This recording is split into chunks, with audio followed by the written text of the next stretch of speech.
All right, let's get right into it. One of the absolute biggest hurdles for AI right now is something that sounds almost, well, human. It's about reading a book. I mean, how do you get an AI to process, understand, and actually use all the information from a massive novel or a dense technical manual all at once? We're not just talking about recognizing words here. We're talking about holding the entire story, the entire context, in its head. I mean, think about how we do it. When you read a book, you're not perfectly memorizing every single word from page 1, right? Of course not. You build up this compressed understanding, an intuition, that lets you know what's going on by the time you hit page 200. But for AIs, this has always been a massive struggle, and it's because they've been stuck in a fundamental dilemma. And this is that dilemma. It's a classic trade-off. For the longest time, AI models had two choices. They could be incredibly thorough, kind of like a meticulous librarian who reads every single word but takes forever.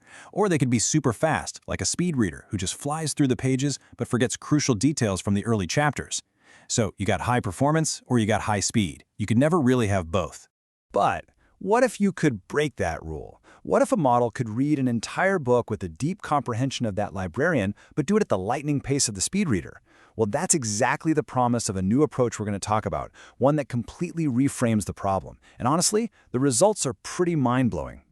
So, to really get why this new thing is such a big deal, we first need to understand the two classic camps that AI has been stuck between for so long. Our slow, perfect librarian versus the fast, forgetful speed reader. So on one side, you've got the librarian, which technically is a full attention transformer. It's designed for almost perfect, totally lossless recall. For every new word it reads, it literally looks back at every single word that came before it. The huge problem? As the text gets longer, this process gets exponentially slower and way more expensive. Then on the other side, you've got the speed reader, or RNNs. These guys process text at a nice, constant, fast speed. But their memory is like a sieve. They just tend to forget important stuff from the beginning of a really long document. And that leads to this crucial idea from the researchers. Maybe, just maybe, aiming for that perfect lossless memory was the wrong goal from the very beginning. As they point out, that's not how humans work. We compress our experiences. We hang on to what's important, and we let the little trivial details just fade away. And that simple observation is the key to everything. Which brings us to the breakthrough. The researchers suggested something pretty radical. What if we stopped trying to build a better memory system and instead build a model that actually learns as it reads? Basically, learning on the job.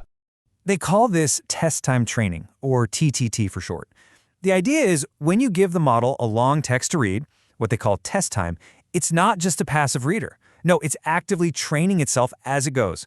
With every new chunk of text, it tries to predict what's coming next, learns from any mistakes it makes, and then it compresses that new knowledge right into its own internal wiring, its own weights. It's pretty amazing. And that right there is the big idea of this whole paper. Dealing with huge amounts of text isn't a hardware problem that needs a bigger memory chip. It's a continual learning problem. The goal isn't to build a bigger library, it's to train a smarter, more adaptive librarian who learns as they go. Okay, so how does this learning on the job thing actually work? I mean, how does a model just update itself in real time without a bunch of engineers standing over its shoulder? Let's break down the process. It's actually this beautifully simple and really powerful loop. As the model is reading along, first, it takes a guess. It tries to predict the very next word. Then, it looks at the actual next word and measures how wrong its guess was. And finally, this is the cool part. It uses that error to make a tiny little adjustment to itself. It's this constant cycle: predict, check, update, over and over. It's literally learning from the document it's reading as it's reading it. Now, the secret sauce that makes all of this work is a concept called meta-learning. You see, before this model ever gets a real document, it goes through this special pre-training. It's not just being taught language, it's being taught how to be a really good and efficient learner during that real-time loop. It's like a teacher who doesn't just give a student facts, but teaches them how to study effectively on their own. The model is literally learning how to learn. Okay, so let's circle back to where we started, that whole paradox of performance versus speed. Now that this model has the ability to learn on the job, how does it actually stack up? And this is where it gets really exciting. This TTT model, well, it basically shatters that old trade-off. It manages to get the same high-level performance, that same deep understanding as those slow, meticulous librarian models, but it does it while keeping the constant high speed of a speed reader. It's truly the best of both worlds. And how fast are we talking? Well, for a super long text, we're talking 128,000 words or tokens. This new method is 2.7 times faster than the old-school high-performance models. That is a huge leap in efficiency. But there's a fascinating catch. So they tested it on this task called needle in a haystack, where you hide one tiny, random, totally irrelevant piece of info in a gigantic document. And the results were shocking. The old librarian model finds it almost every single time. Our new TTT model, it fails, like spectacularly. So what is going on here? And here's the brilliant twist. This isn't a bug, it's a feature. Remember that human analogy? You don't remember the third word on page 57 of a novel you read last year, do you?